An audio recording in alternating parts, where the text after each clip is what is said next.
Good morning, beloved. This is Pastor Adams, Big Calvary Baptist Church, with the moment of meditation. So, we've been talking about overcoming procrastination so that we can live productive and intentional lives. And we've stated before that in many instances, when we begin to truly think about the issues and challenges of our day, it's often that we find ourselves at the end of a day saying that there's just not enough time to get everything done. But you see, beloved, as long as this is the focus of how we view our time that we do have to use, we're going to always find ourselves frustrated and unfulfilled. Because as long as we only look at the effects of what we're doing, in other words, the outcome of our day, and we fail to focus on how we are spending our time, then we will always end up frustrated and feeling like we just did not have enough time to get everything done. You see, none of us can manage time. Therefore, we must actually begin to evaluate not what time we have, but how we are actually spending our time. You see, the basic element of time is not a minute, an hour, or a second, but it is an event. It's an activity. An event is something that happens. It's the thing that we're involved in. It's the occurrence. It's something that we have deemed to be noteworthy that we should spend our time on at that moment. It can be a social occasion. It can be some type of activity. Whatever we're doing or whatever we're engaged in at any given moment of time is an event or an activity.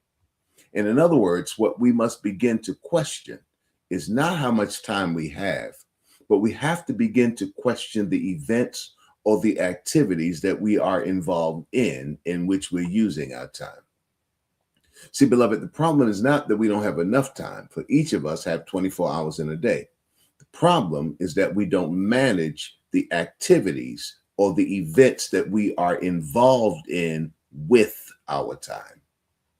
Proverbs chapter 27, verse 23 says, "Be thou diligent to know the state of thy flocks, and look well to thy herds. For riches are not forever, and doth the crown endure to every generation."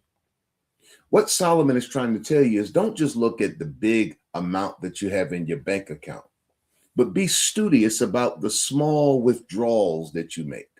In other words, we can have a good chunk of money in the bank. We can have a good chunk of money in our wallet or our purse.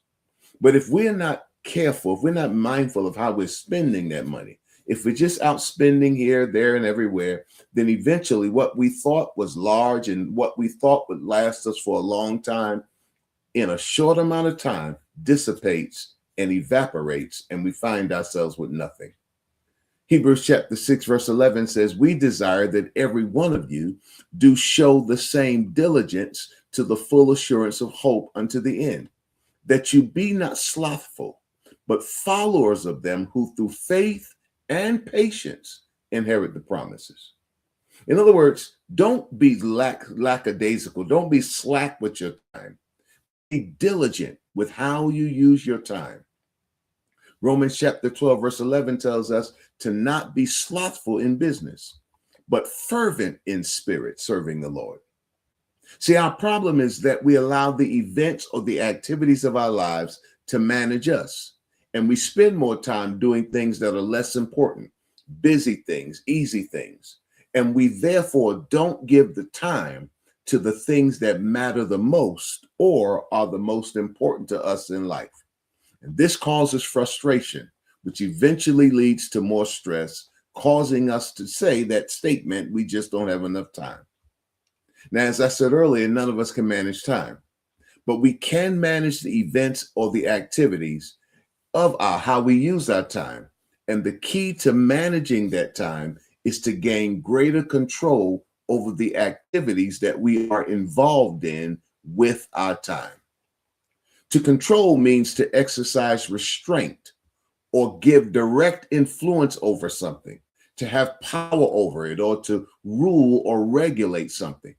And what we're talking about is regulating how we spend our time, regulating what we are doing.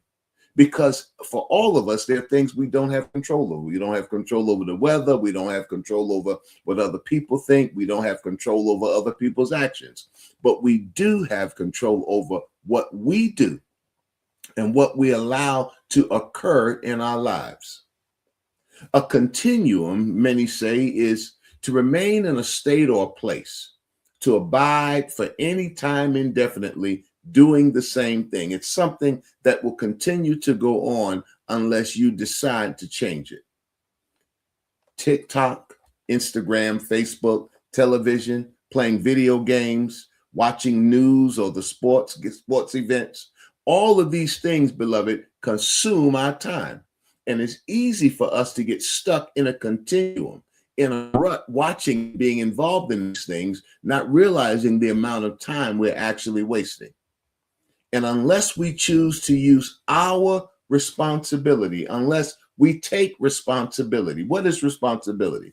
It is the ability to respond based upon your own decision. Until you become responsible for how you are using your abilities, nothing will change in your situation and in your use of time. Now, in life, there's always going to be something that's going to just come up. Emergency situations, things are going to pop up. When those things happen, we have to learn to roll with it or let it go. Accept it, adapt to it, handle it, and move on. Don't spend your time wasting time worrying about what you cannot change. But for the things that you can change, the things that you do have control over, you must use your responsibility, the ability to respond based on your own personal decision. Because if you fail to control the activities and the events of your life, beloved, then those activities and events will control you. Now, all of us have habits in our lives. A habit is an acquired mode of behavior. It's the way we do things that has become nearly or completely involuntary. It's the way we consistently do things. We start off doing something and we keep doing it and we keep doing it and we build a routine, and that becomes a habit. Habits are shaped by how we have previously responded to events that have occurred in our lives. Proverbs chapter 23 and verse 7 says, "For as he thinketh in his heart, so is he." That word thinketh is a root word, sha'ar. It means as he opens his heart, so is he. In other words, whatever you keep opening your heart to will ultimately control the activities of your life, what you're participating in. Proverbs chapter 4, verse 23 says this, "Keep thy heart with all diligence, for out of it are the issues of life." The word issues here is a root word, tosa'at. Tosa'at means the boundaries, the goings forth, the activities of life. Whatever you're allowing to control your heart being not just your physical heart, but being your mind, your emotions, your will, everything about you, how you make decisions, what you deem to be important. Whatever you allow to control that will control your time. And those things, which we call habits, are formed by repetition. The things that we do consistently develops habits in our lives. And it is ultimately when we're procrastinators, become a habit not to manage the activities or the events of our lives. Therefore, in order for us to change our habit regarding how we use our time, we have to think or change the way of how we think about time. And if you come back again next time, we'll get a little deeper into it. It's a moment of meditation. I'm Pastor Adams. Think about it.